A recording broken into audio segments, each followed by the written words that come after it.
It's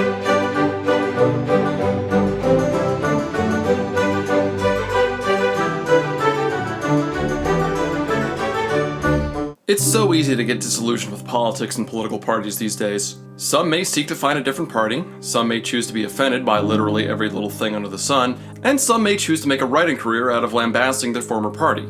Hans Helmut Kirst was a member of the Nazi Party and fought for Germany in World War II, reaching the rank of first lieutenant.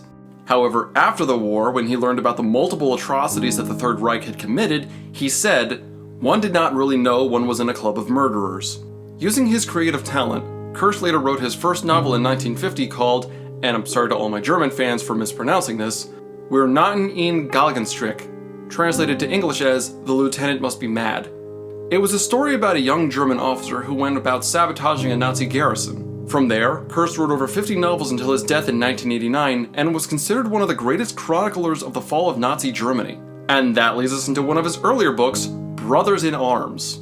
Published in 1965, Brothers in Arms is a story about 6 squad mates from the German army who all served in World War II. Set 16 years after Hitler's defeat, these 6 comrades have all moved on, some better than others. One member has become a captain of industry and runs a very successful factory, while another is just a thug who drives a cab. They all stick together after the fighting has ended, partially to support each other, but mostly so they can conceal a dark secret between the lot of them, namely, a rape and murder that occurred on their last mission. The suspected perpetrator was the 7th member of this squad, who was supposedly killed by Allied forces storming their squad's position, but when this squad mate rides into town 16 years later after his supposed crimes, the rest of the squad may finally have a chance at justice. The book is told through third-person limited perspective and jumps between more than half a dozen different characters as they live their lives. The plot is actually pretty thin throughout the text, instead relying on each character to drive the reader on. The book details each member of the squad, where they are in life, who their family is and how they're doing, and the interactions in between. Honestly, there's a real network of character connections and interactions, so much so that you'd almost need a chart to keep it all straight. Fans of Jane Austen might appreciate Kirst's writing style in this regard.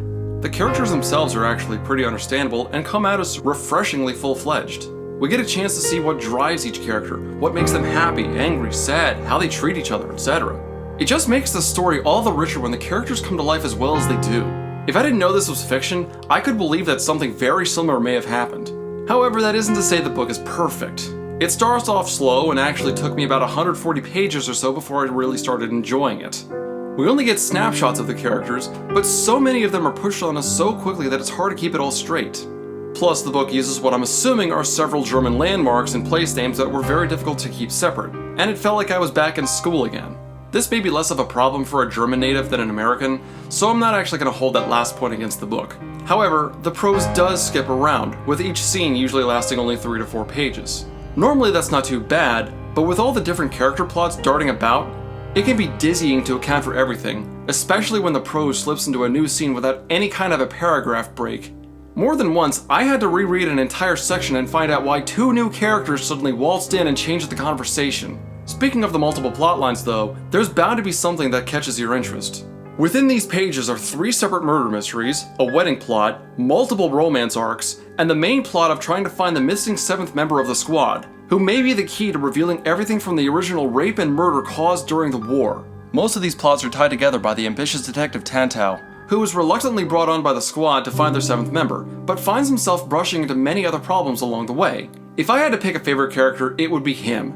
He had a very charming personality, honestly wants to help others, however menial the task, and has enough skill and understanding that we can follow along with him as he uncovers multiple crimes and mysteries throughout the prose. Remember in my Killing Floor review when I said that Jack Reacher pulled all the answers out of his ass? Well, Detective Tantau is just the opposite, pulling at the threads from various clues and logically breaking everything down until he gets a satisfactory answer. This is a mystery solver I can get behind. Perhaps what I liked best about the book was that Kirst never talks down to his audience. He does take a while to set everything up, but once he does, you start to notice that he isn't flat out explaining things for you, like the characters' personality types or the reason they take certain actions. There's a level of work you have to do as a reader to fully enjoy the book, which may turn some readers away, but just enriches the lore for me. Just in case anyone's worried about it, there is no defense of what Germany did during the war. Kirst wisely stays away from the reasons both sides fought, simply pointing out that war by itself is hell enough, which I think we can all agree on. Overall, the book was pretty good. Not a bad time to be had for sure. I wanted to give it a page-turner rating with how well the second half of the book flowed, but the bumpy start held it back. Still, I think I'll try finding more of Kirst's work. He certainly has my attention now. So, have you read the book? What did you think about it? If not, do you want to read it now? Whatever your thoughts, comment below and stay tuned for more.